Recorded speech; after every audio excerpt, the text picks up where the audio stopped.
Is Sylvia. And Sylvia has 20 years of experience with the city of Phoenix. She's with the prosecutor's office, and it is Sylvia Myers. Welcome to the show. Thank you. Thank you for inviting me.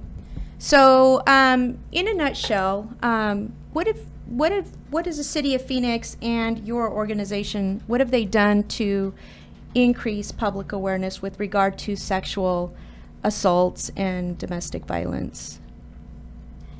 Sure, I'll go first. Well, with the city of Phoenix, I think we are a little bit more into trying to reach out even through these programs in the community, schools, universities, whoever want to hear about the assistance, help, resources for services, etc.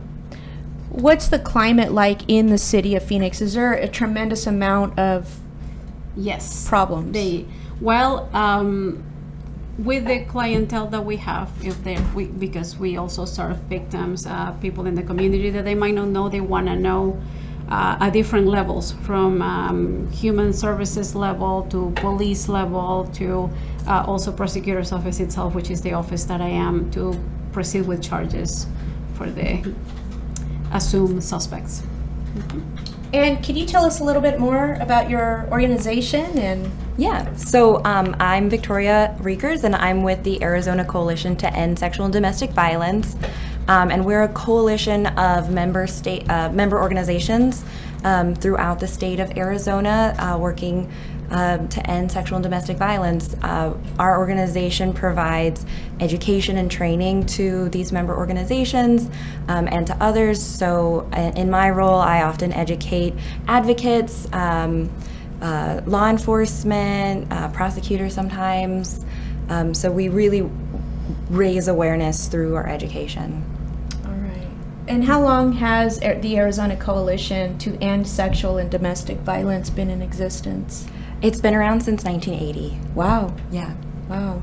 And I know when we were in the conference room, you were speaking with Sylvia about working together, don't you? Yes. How do you guys work together, the City of Phoenix and your organization?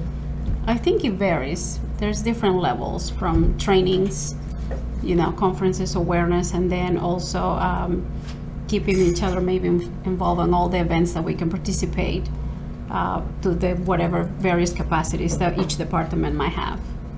Okay. All right. Well, there you go. Here, we're going to take a quick break. The producer, Osvaldo, is going to take us on a quick break. And after the break, you will listen to Lydia Hernandez, former Arizona state lawmaker, who, in my view, is a survivor of sexual assault. So we're going to be going on break now. Thank you. Tune in. Hola, estamos ayudando a muchas personas. Somos Onda Documents, una oficina multiservicios. Nuestros principales servicios son taxes, notario móvil, administración y registro de tu negocio. Además, oficiamos tu boda civil. Siempre lo más importante son nuestros clientes. Deja tus preocupaciones en nuestras manos, nosotros te ayudamos.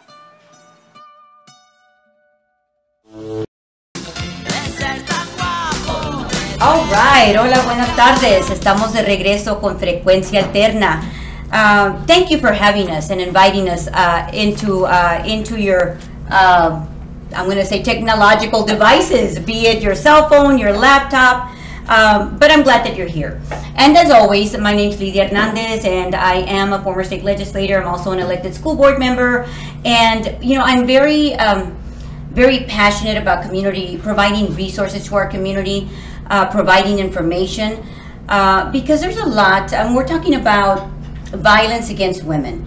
We're talking about sexual assaults. We're talking about domestic violence, and understanding a little bit more as to what that is.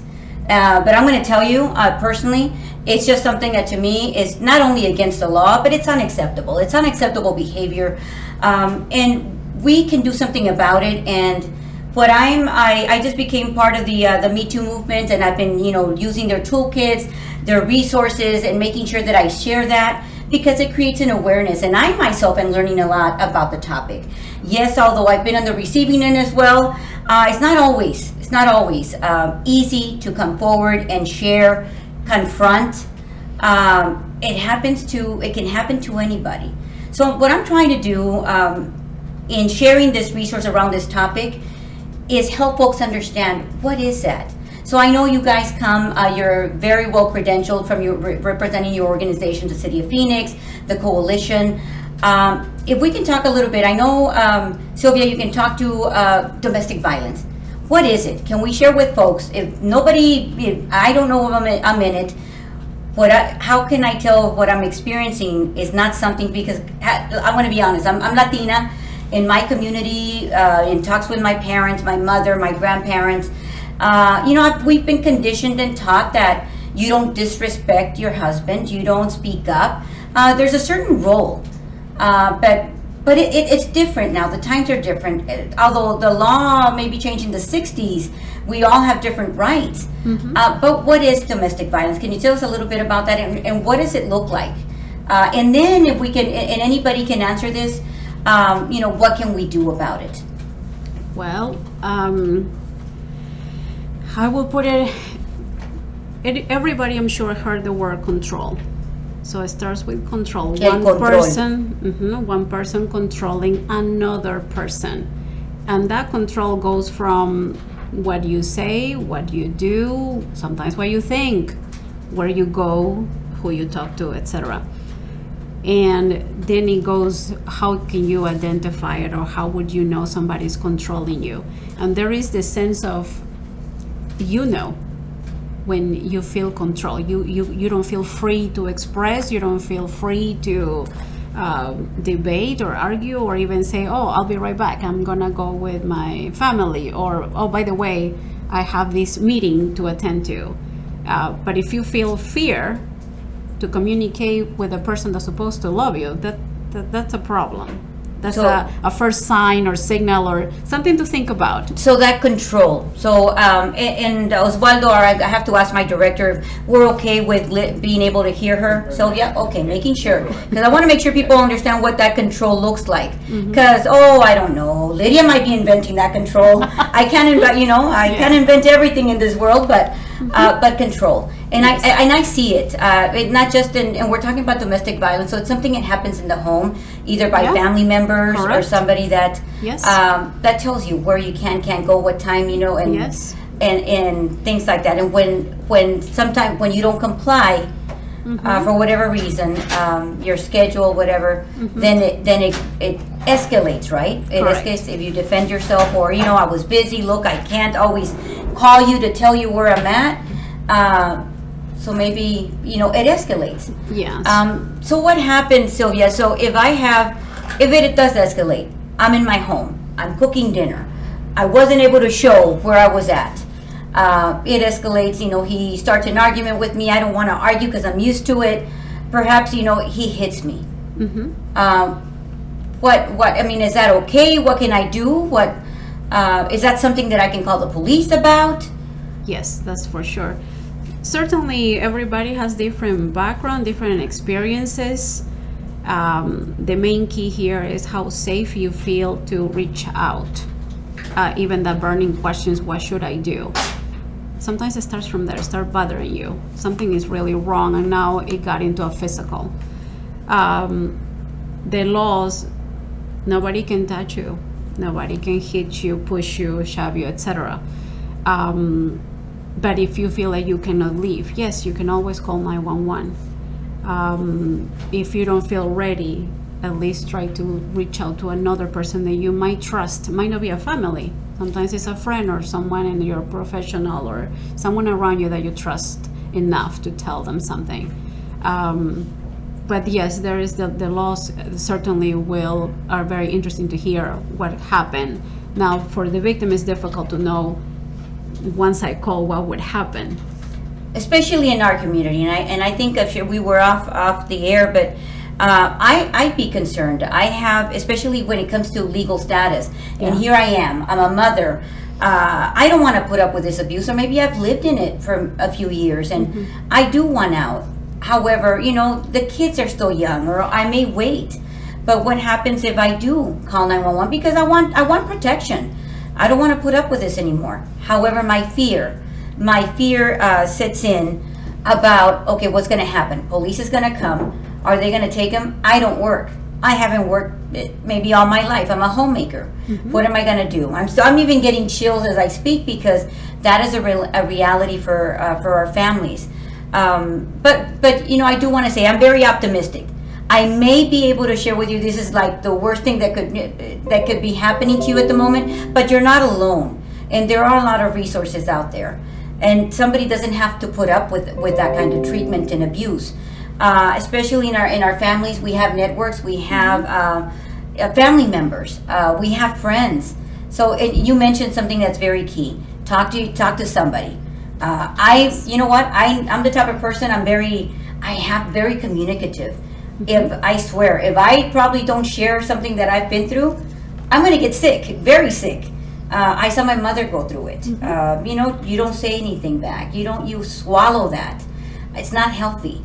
But yeah, reach out to a friend, reach out to maybe people that are connected or that network, just to be able to talk about it might make you feel better. But definitely, I'm going to recommend, I know we've had several attorneys on the air, other resources, always, you know, seek advice from those professionals. Yes. But we know it's not acceptable, and we don't have to put up with it. And ask a lot of questions. Ask a lot of questions, and make sure that you feel comfortable.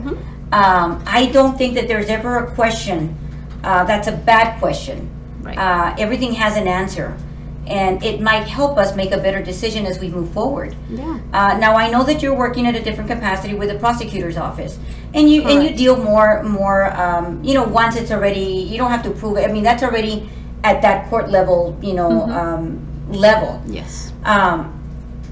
But you've seen it, and you see it daily, that there is that resource, and somebody is doing something about it. Yes. And they're here for us, to protect us. I may not feel that way. I may be driving, I'm here on 51st Avenue in an Indian school in Maryville. And trust me, I get nervous when there's a police officer behind me, because more often than not, I will get pulled over. This is not something you're saying. This is my experience and my reaction because of what's happened to me over the years. But there is that positive. We do have those liaisons. We do have, you know, I even recently spoke to city council staff that will help you get those resources. So it's about learning. Would you like to add anything? And we're going to go right back to you. Anything about what you're doing now, what you're seeing that you would like to share that you think is important to our community? Well, I see how victims react to the system. There is some people that they have good experiences from beginning to end, from the minute that started to the minute that they have to show up. They do, certainly I see they get nervous, and they get nervous of the unknown. They don't know, they cannot predict what could happen. All they want is the person held accountable. And that's all I can offer them when they are in my area, is to try to be the voice, try to advocate, educate them as much as I can about especially about the process, because if I've never been in that process and I'm going to court, my first question is, are they going to ask me any personal information? Especially when, you know, regarding my legal status, but I'm a victim, and I think we need to understand the difference between that victim and how the courts are going to deal with the victim. So they're here for us. Correct. But you're right. I think there's a lot of things, and we'll continue the conversation. But thank you for pointing that out. And you had something to go right ahead. Let's step right in. Yeah, and I just wanted to add that not everyone feels comfortable with the police, and that's okay. And there's also resources available outside of the criminal justice system that folks can access. So you can always call the Arizona Coalition to End Sexual and Domestic Violence hotline, or the helpline, and they can direct you to services that don't necessarily involve the police. There's also an organization called De Colores, which has shelter and advocacy services, and it's specifically for Latinx survivors of domestic violence. And Victoria, the coalition provides a lot of education, works with a lot of different organizations in partnership to help get this word out. But I noticed that you also have that victim line. And by the way, I want to mention that when we were advertising Frecuencia Alterna, our Tequila Onda program, that we do have the resources listed or posted on that. So if anybody would like to get any additional information, we can contact the coalition to end domestic violence and sexual assault. It's on our Facebook Frecuencia Alterna Tequila Onda show program as information. So it is posted. And can we talk about, I think, as Oswaldo, I think we have a couple of questions that have come in. What are some of the signs that women that are victims of sexual abuse? And if you, Victoria, if you can tell me, what's the difference? I mean, we're going to jump from domestic violence to sexual abuse. We just talked about a little scenario situation with domestic violence, sexual abuse. Yeah. Or sexual assault. Because we mentioned sexual assault. Yeah, sexual assault and sexual abuse are often used interchangeably. And at the Arizona Coalition, we use sexual violence as an umbrella term to talk about whenever a sexual activity happens and not everyone involved consents. If there's no consent involved, it is sexual violence, and consent has to be given freely and willingly without force or coercion. And there's many different types of sexual violence. So it could be something like sexual harassment. It could be something like touching someone inappropriately. It could be sexual coercion. It could be sexual exploitation or sex trafficking. And it could be rape or sexual assault. So any type, and because I'm listening, those are very long, even in each category, I can think of so many scenarios. So we're discussing about any type of forceful touching I didn't give you permission to do. And it's against my will. Regardless whether I fought you off or whether what I said to you at the time, or I slapped your hand, or no is no. And sometimes I'm going to tell you they're not going to wait for any consent. Some kind of abuse or assault is taking place. It's just going to be the act of touching you and doing something or making you do something against your will. And you mentioned the workplace for sexual harassment, maybe an expectation, the use of violence. I'm going to force you. If you're not cooperating, you didn't give me permission, but I'm going to get what I want. And I hate to talk that way, but you know what? It upsets me because it does happen. And the belief in general, by still the community at large, I'm going to say, in the belief that they have a certain right over women. It typically, and I'm going to say that I'm very much aware that it does happen with men. I am so glad for that Me Too movement that I've seen. I log on to certain websites to keep myself apprised about what's going on, and it doesn't fail. You have male actors coming forward, models that have come forward because they were touched just like anybody else, and they stood up against it, and it was still done. So we're talking violence, sexual assault, abuse, and even the trafficking, doing it against their will, and they're really like sold off for sex labor. I think for our Latino community, I just saw yesterday on National Univision a report out of Tijuana, border town, huge. I understand about the trafficking and the adults involved, but they were talking about the selling off of 12-year-old, little girls, and how that works, and rings that they have recently busted. They came out yesterday. So like I said, every day, it's still taking place. And what is so let's say I'm aware it's happening to me or somebody I know. We can refer them, but your hotline. So what happens when I call? And I call that 1-800 number. So when you call the Coalition's helpline, the phone will be answered by an advocate who will talk to you about your concerns, and they can refer you to services, because my organization doesn't provide services except for this helpline. So, and I'm going to go back to the education piece. So let's say, because I might be referring, honestly, it's not here, but the fact that you're nationwide, right? So you're present, we're a statewide organization. Statewide, but is there a broader network at the national level? Yes, there is a national, I'm blanking on what it's called now, but there is a national network for education on sexual violence.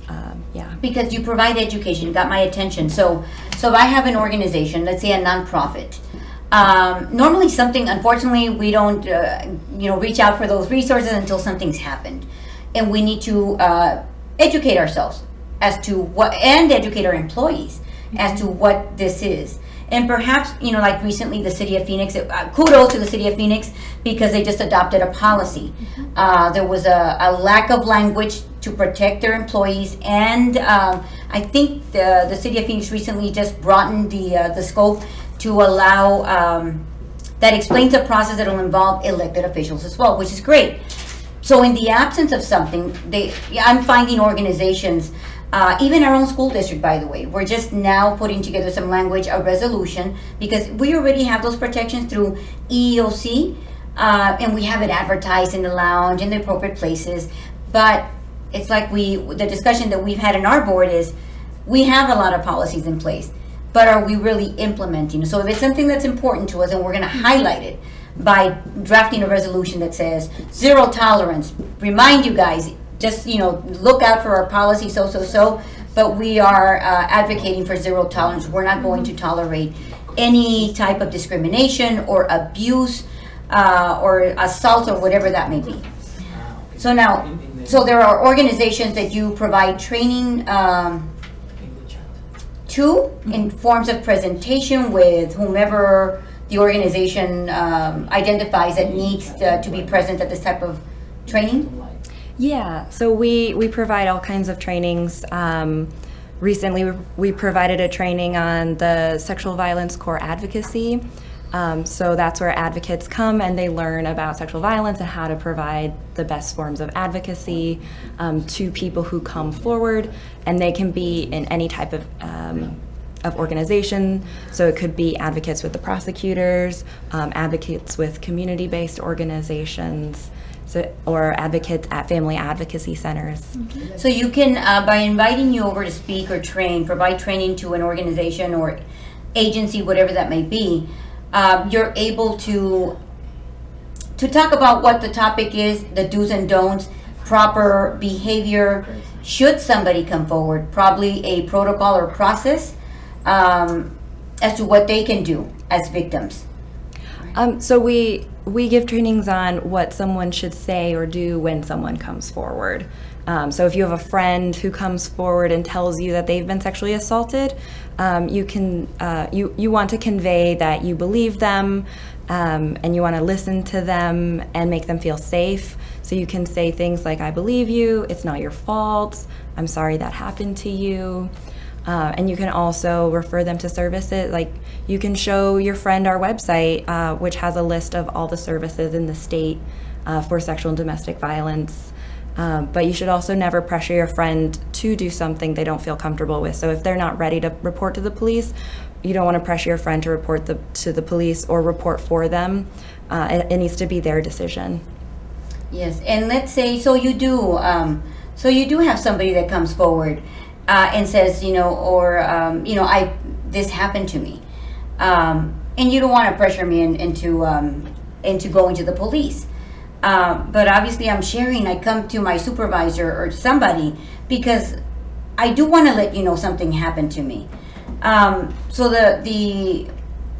what would be, I guess you just mentioned a scenario in the type of information that you offer about listening to them, with empathy. I'm sorry this happened to you. What if you meet up with some? You can go to a family advocacy center if you want to get a medical forensic exam. You can only get a forensic exam up to 5 days after being sexually assaulted, unfortunately, but you can go to them for services. And yet, unfortunately, there's not a lot of community-based services for sexual violence. You can always call the national hotline, which is RAIN, with 2 N's, and you can always call my organization again, But unfortunately, there just isn't that much for sexual violence. However, but I might find an advocate that can give me the information on how I can defend myself.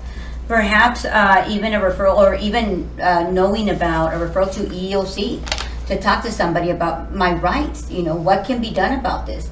Going to the police.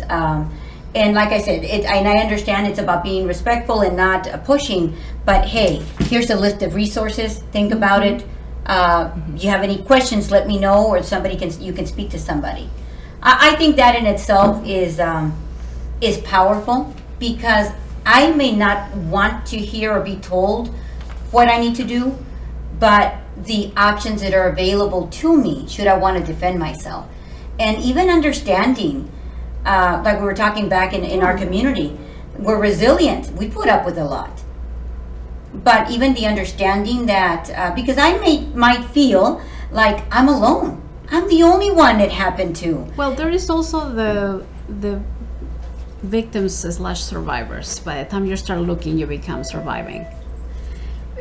Sometimes they don't know what to ask. They just don't know. You don't know what you don't know. And it's embarrassing, I'm sure, to ask or to say. So as she was saying, doesn't have to go to a police, but if they feel is the only way they know, the officer will refer them. As she said, we all try to train, we all try to cooperate, and we try to be that safety blanket, if you will, to help out in different levels.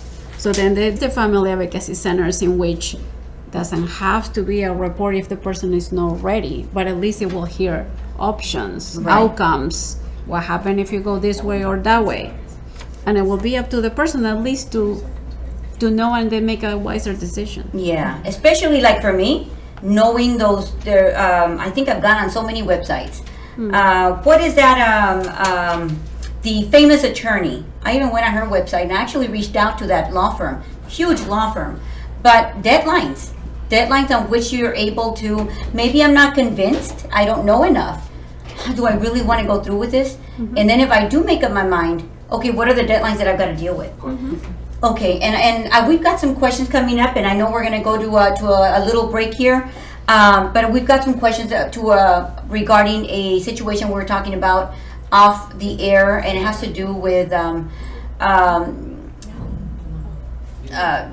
I have no other way to say it, but maybe certain individuals that are performing, you know, they're prostituting. They're caught up in a prostitution situation, and sometimes they're just caught up in it, and it's hard to get out. But even what they go through, and some of the things that maybe we could discuss when we come back. Okay. So Thank you.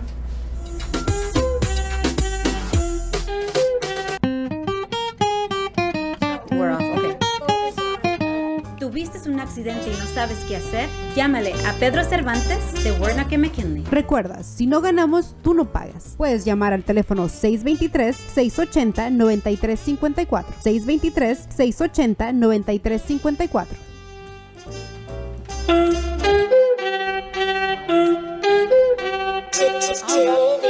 Frecuencia Alterna. Thank you for joining us. And we were talking about, it's a very sometimes uncomfortable topic, but there's a lot of good resources out there. And for those organizations or agencies or businesses that would like or are in need of some education, there are organizations that can go out there and do outreach to provide this type of training, so that we don't go and commit or make some errors, perhaps in dealing with situations or learning more about what constitutes sexual harassment, or so the employees and maybe even executives understand the do's and don'ts of what's allowed, not allowed. And I don't want to break the law, and sometimes we do it, and even in jest, we don't realize that, and making people feel uncomfortable. So we've got with us Victoria from the Coalition to End Domestic Violence and Sexual Assault. I know it's education. It's a long name, but I hope we get what they're doing. And Sylvia with the City of Phoenix Prosecutor's Office, but her background has been in domestic violence and family advocacy. So thank you for having us back. And I know off the air we were talking about situations. I shared a situation, I think, that I had a local community member call me up on. And we started talking about some of the, and I hate using this word, but prostitution that takes place, and these are individuals that they can be male or female that are engaged in in selling of sex out in the street. And I know City of Phoenix has a lot, you know, there's operations that take place, and it's all in the form to protect everybody involved. But what if, I know because we had a question, what if somebody is caught up in this? And let's be honest, we might have individuals that that can tell you, hey, I'm doing it because I've got to do this or that. But in most cases, there are rings involved. They're being sold. They're being forced. They are I'm going to say a commodity. You go out and perform. You come back. You give me the money. They're controlled. There's a lot more to it than just it's not always just the individual. I'm just doing it for myself. It's a lot more elaborate than that. But what kind of resources are available? It's a delicate situation. I don't know whether I want to come forward, but again, it's about information. Can anybody share any types of resources or share anything to the topic or speak to? Just feel free if you have, based on what you've seen, what you've done, the recommendation. Yeah. So in Arizona, there are a number of organizations working to end human trafficking. There's organizations such as Trust, which can help victims leave sex trafficking. So Trust is a nonprofit organization, or? It's a private organization. A private organization, okay. And there's also shelters that are specifically for victims of sex trafficking. There's a list of all of these resources on the Arizona Coalition to End Sexual and Domestic Violence website. So I encourage you to check it out if this is affecting you. And you can also call national hotlines as well. There's a national organization called the Polaris Project that also works in human trafficking. So Polaris is like P-O-L-A-R-S, like polar? Or is it something? Yes, it's P-O-L-A-R-I-S. Como Polaris, Yeah. Okay. So we want to make sure that we post that. Yes, and I can definitely send you the links to these organizations and to the list on our website afterward. All right, because we can continue, with the promoting the show, and we can provide those links as well. Thank you for that. You mentioned a word, sex trafficking. Can you tell us a little bit more about? I know there's been a lot of crackdown. I want to say even it's drawn national attention. And just yesterday, as I mentioned, that report that came out. So again, those organizations provide services to victims, women, men that are caught up in that and want out and want some help. Okay, what kind of services are you aware of, like, say, what these organizations do? And that's probably a topic for our next show, but a little glimpse. It's just, what kind of service? And you mentioned shelter. So if I want out, there is a place that I can go and I can stay. Based on the information that I share with them. Is there any like relocating or assistance, or because we're going to need a lot of services here? Is that what those organizations do? Yes. Okay. Yes. Because I have a lot of questions. I want to know where I'm going to sleep if I come forward. I'm going to know that there are going to be people after me. Can I, is there a counselor that I can talk to? The protections that I need. What if I have kids that are in the care of somebody? All these things that might be very, I'm going to say, it's just a whole entire situation that sometimes I feel is difficult to get out of. Lydia, how did you hear about that Van Buren incident with the sex trafficking, prostitution? What did you see? What did you observe? Are we going to a better... We're having a sidebar conversation, and I mentioned to my co-host and shared with my director that I live on the Maryville area. I have been a member of the Human Services Commission for City of Phoenix. Everywhere that you name it, I've been there because I want to learn. But I'm kind of a go-to resource. It just worked out that way. But I don't like to just I don't do things for people. Here's the resource, here's a number. This is the expectation, this is what's going to happen, but they have to go through it because it's got to be something they're willing to do. I remember, I've been around Phoenix, although I'm originally from South Texas, but I've been here long enough to know, more than 20 somewhat years, what's happening with our local issues of prostitution, that everybody was, I mean, certain areas have been famous for it in the city of Phoenix. And it started out on the Van Buren in the street, South Phoenix area. And then when there was a tough crackdown with efforts from the city of Phoenix. And then I started, noticing, I mean, easy to notice a business. And I was telling my co-host, yeah, it's a controlled commodity, because I can tell the very large individuals around these women while they're working. And the failure to work, I've heard stories, but the push came then to the 27th Avenue Indian School area. And if you drive through there right now, you'll probably notice some of that. And then there's been some crackdown there recently that I've seen that push come down Indian School as far as 51st. So if it's reached, it went from South Phoenix, it traveled to our Maryville Valley, in my Maryville area. So right now, I've been a part of my my Block Watch, the Weed and Seed over the years, working with law enforcement, just keeping apprised and sharing feedback. Hey guys, what's going on? Because I've seen this crackdown. And what can we do? What kind of services are available, for them? So thank you for sharing, Polaris, and is it trust? Trust. You mentioned trust, okay. And is there anything that you'd like to share, your perspective on the sex trafficking, or, for any recommendation for women that are caught up in this? It's open to anybody that might want to share anything. Yeah, unfortunately for me, from my professional area, I don't see it. It doesn't come my way, because it's pretty much dealing with felonies if it ever goes that far into the criminal arena. But I certainly am very happy to see all these different organizations. It takes a lot of efforts and a lot of tight communications to get this help, and hopefully to assist and support the victims of trafficking throughout the process. It's very difficult. And I guess I'm going to say that the organizations that I've seen, or people that are out there that I am aware of, offering perhaps a service or a way out, typically has been like churches, not a structure. I can't speak to Trust or Polaris, but I can only, that's going to be a great topic for a future show, to talk about what those resources are, because this is a very difficult, and I always refer to it as a delicate matter, because although we want to address it, but sometimes it's also welcomed as, it's uncomfortable because of all the factors involved, the disclosures, the confidentiality, and being able to provide those referrals for those that want help.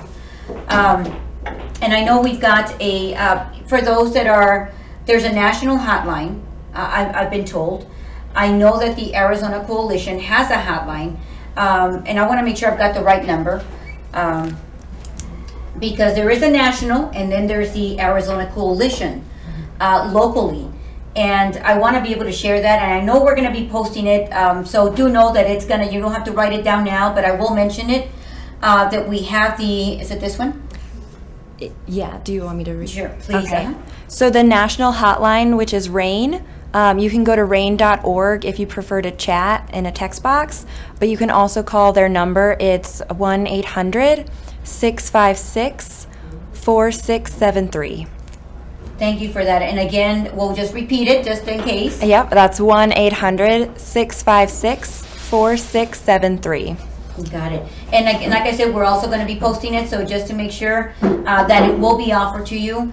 And again, anybody, you said RAIN. Is it RAIN as in it's raining? RAIN is the national service provider for its Rape, Abuse, Incest National Network is what the acronym stands for. Another one that means a whole lot in itself on each letter. But do know that there are some resources out there, and please inform yourself. Is there anything else that you'd like to? There's a lot of topics that we covered, and we've just touched the tip of the iceberg. And we were talking the reason, and not only because we're celebrating the fact that it is Sexual Assault Awareness Month, but there's a lot of education that needs to get out there at all levels. And that my message is, as always, inform yourself. Sometimes I may not be ready, but the more I know, the stronger I feel, and I'm going to probably be taking action as I feel more comfortable and my questions are answered. Yes. Is there anything else that you'd like to share in the last few minutes of the show? I would like to say that if there is anybody out there that suspects, doubts that there is in a situation of domestic violence or even sexual assaults, they're not sure, but they just want to know, or they know of someone that is in that situation, they can always call the Family Advocacy Center with the City of Phoenix. So the City of Phoenix Advocacy Center, so we'll make sure that we follow up and make sure that's posted as well.